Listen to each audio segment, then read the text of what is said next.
அன்புள்ளம் கொண்ட சிம்மராசி அன்பு சகோதர சகோதரிகளே, இந்த வருடம் எப்படித்தான் இருக்கும்? ஏன்னா ஒவ்வொரு வருஷமும் நம்ம புதுசாக ஒரு பலனை எதிர்பார்ப்போம். அந்த வகையில் சிம்மராசி ஆண்களுக்கும் பெண்களுக்கும் இந்த வருடம் எப்படி இருக்கும்? இந்த புத்தாண்டில் ஜென்மத்துக்குள்ள கேது இருக்கார். டிசம்பர் மாதம் வரைக்கும் இருப்பார். அப்போது 10ஆம் இடத்துல குரு. 10ஆம் இடத்துல இருக்கிறத விட 11, 12க்குள்ள விரயஸ்தானத்துக்குள்ள குரு வரப்போகிறார். அது இல்லாமல் சனி பகவான் மீனராசிக்குள்ள நின்றிடத்திலேயே இருந்து கொண்டிருக்கின்றார். இப்போ சிம்ம ராசிக்கு இந்த கிரக அமைப்பில் இந்த வருடம் முழுக்க எப்படி இருக்கும் அப்படின்னு நாம் பஞ்சாங்கத்தின் அடிப்படையில் ஒரு கணக்குகளை நாம் பார்க்கும்போது சிம்ம ராசிக்கு ஒரு வளர்ச்சி பாதை தான் தெரிகிறது. நிச்சயமாக சொல்லுகின்றேன், ஆணுக்கும் பெண்ணுக்கும் வளர்ச்சி தெரிகிறது. இந்த தருணத்தில் வளர்ச்சி மட்டும் உங்களுக்கு தெரியறதில்லை. நல்லவன் யாரு, கெட்டவன் யாரு, நம்ம கூட இருந்து நமக்கு நன்மை செய்கிறவங்க இவங்களா அல்லது தீமை செய்கிறாங்களா அப்படின்னும் தெரிஞ்சிடும்.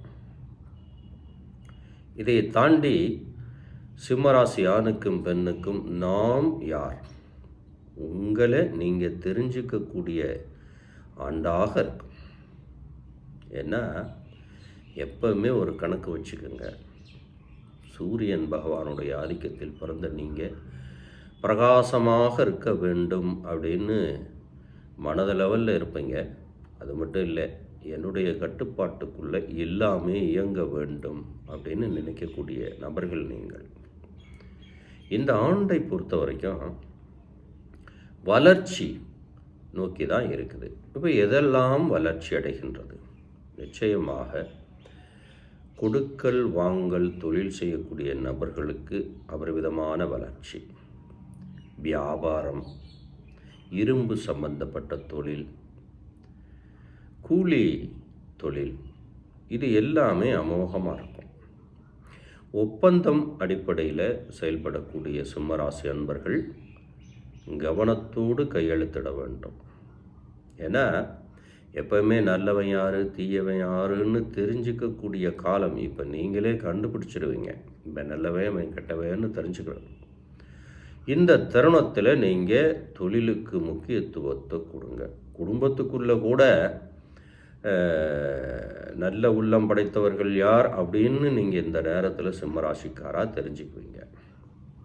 சரி, வெளிநாட்டு தொடர்புடைய தொழில் செய்யக்கூடிய சிம்மராசிக்காரால் இருந்தால் இந்த நேரங்களில் நீங்கள் முழுமையான முயற்சியை போடலாம்.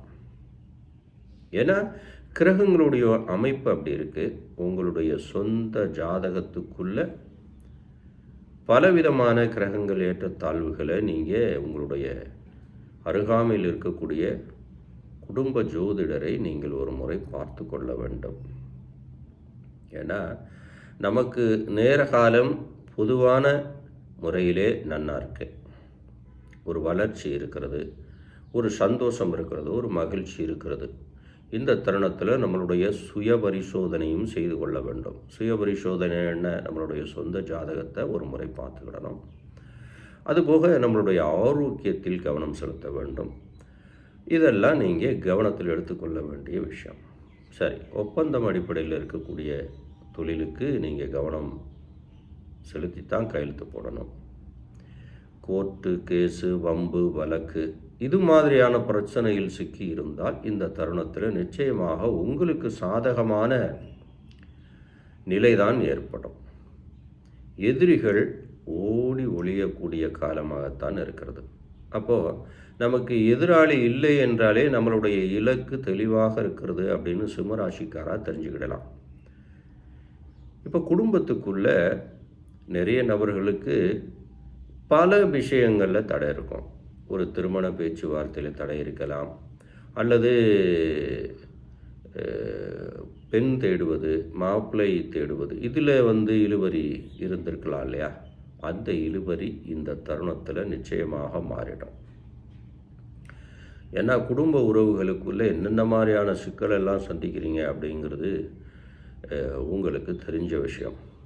அப்போ அதில் எதெல்லாம் சரியாகும் அப்படின்னா, நிறைய முடிச்சுக்களோடு சங்கடங்களோடு உறவுகள் பிரிந்திருந்தால் ஒன்று சேரக்கூடிய வாய்ப்பு இந்த தருணத்தில் இருக்குது.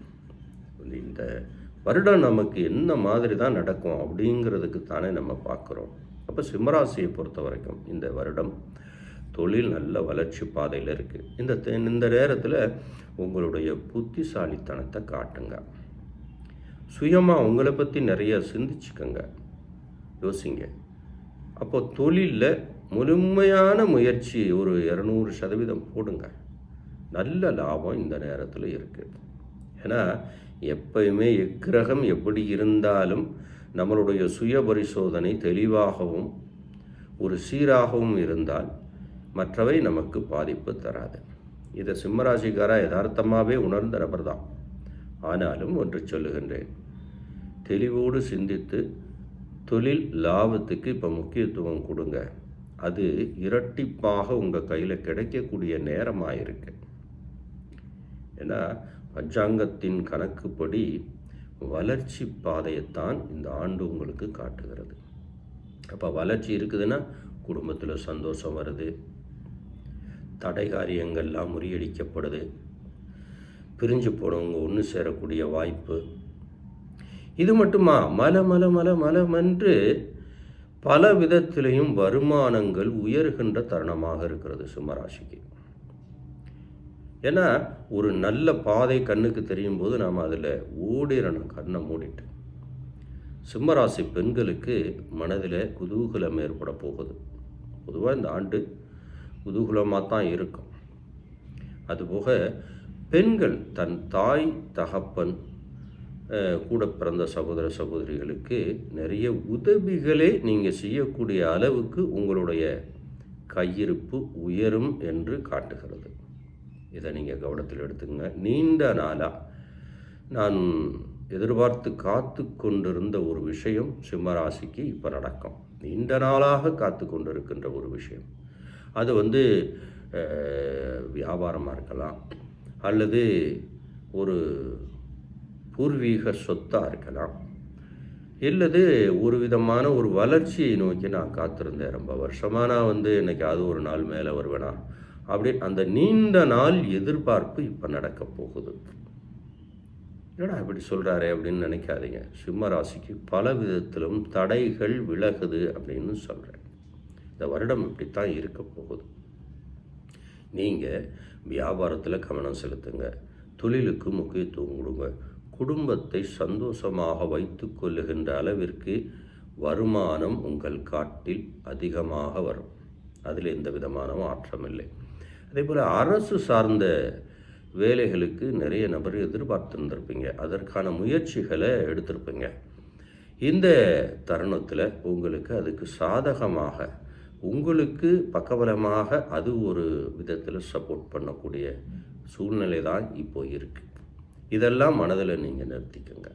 பொதுவாக சிம்மராசியை பொறுத்த வரைக்கும் இந்த ஆண்டு முழுக்கம் வளர்ச்சி பாதை தான் தெரிகிறது. இப்போ வளர்ச்சி பாதை தெரியுது அப்படின்னா முக்கியத்துவம் எதுக்கு? குடும்பத்துக்குள்ளே ஏதாவது ஒரு வம்பு பேச்சுவார்த்தை கடினமாக இருந்தாலும் கூட நீங்கள் அதெல்லாம் பொருட்படுத்தாமல் உங்களை நீங்கள் சுய பரிசோதனை செய்து கொண்டு தொழிலுக்கு முக்கியத்துவம் கொடுங்க.